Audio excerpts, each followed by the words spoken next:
আমি যেটা বলতেছি আপনারা শোনেন, বাংলা বোঝেন তো সবাই? এখন মনে করেন আপনাদের যে সমস্যাগুলো সেটা তো সবাই জানে, আমরাও জানি তো। এখন মনে করেন যে আপনারা এসছেন, একটা আলোচনার ব্যাপার আছে, তাই না? এইভাবে তো একটা সমস্যার সমাধান হতে পারে না। বা আপনাদের আমরা চাইলে গেটের ভিতরে নিয়ে যেতে পারি না।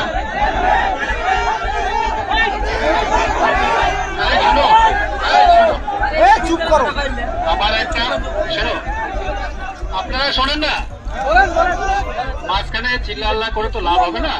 শুনুন, এই যে আমরা যে আপনারা যে সমস্যা নিয়ে এসছেন, এটা পুরো পৃথিবীতে জানে তো।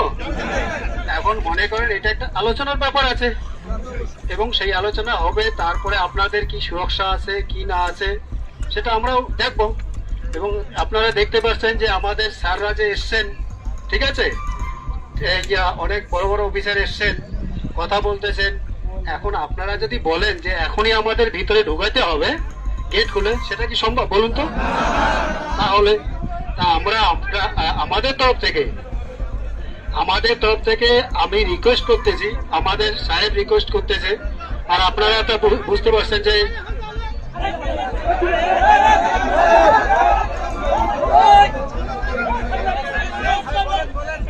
শোনে, আমার আগে কথাগুলো শোনেন। যেহেতু স্যার বাংলা বলতে পারে না, ঠিক আছে, সুতরাং আমি স্যারের তরফ থেকে বাংলায় বলতেছি, আপনারা শোনেন। তো আপনাদের যে সমস্যাগুলো, ঠিক আছে, সেটা আলোচনার মাধ্যমে সমাধান হবে। তা আমরা আমাদের তরফ থেকে রিকোয়েস্ট করতেছি, হ্যাঁ, আপনারা চলে যান। সেটা আজকেই তো 1 ঘন্টা বা 2 ঘন্টার মধ্যে সমস্যার সমাধান হতে পারে না, পারে কি? তাহলে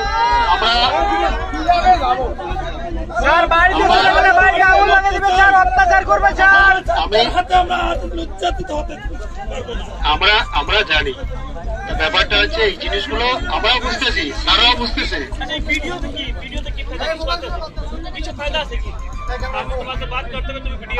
আচ্ছা শোনেন, এই আমাদের স্যার যেটা বলতেছে, ঠিক আছে, আচ্ছা শোনেন,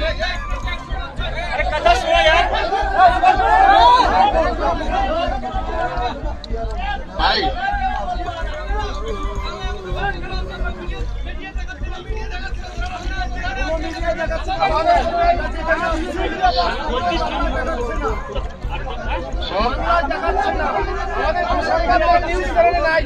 সাংবাদিক কই? ইন্ডিয়া से न्यूज़ करेगा तो बांग्लादेश में न्यूज़ नहीं करेगा। আচ্ছা শোনেন, যেটা হচ্ছে আমাদের স্যারদের সঙ্গে আপনাদের যে স্যার আছে তাদের আলোচনা হয়েছে, স্যার আমি এখন বললেন আর কি, ঠিক আছে। আর আপনাদের যে সমস্যা ওনারা শুনবেন, এবং ওরা ওখান থেকে যে মেসেজটা দিয়েছে, মানে খবরটা দিয়েছে, সেটা আপনাদের যেতে বললো। এবং আপনাদের যে আছেন, যে দায়িত্ববান লোক আছেন, ব্যক্তি আছেন, তাদের সঙ্গে আলোচনা করবেন।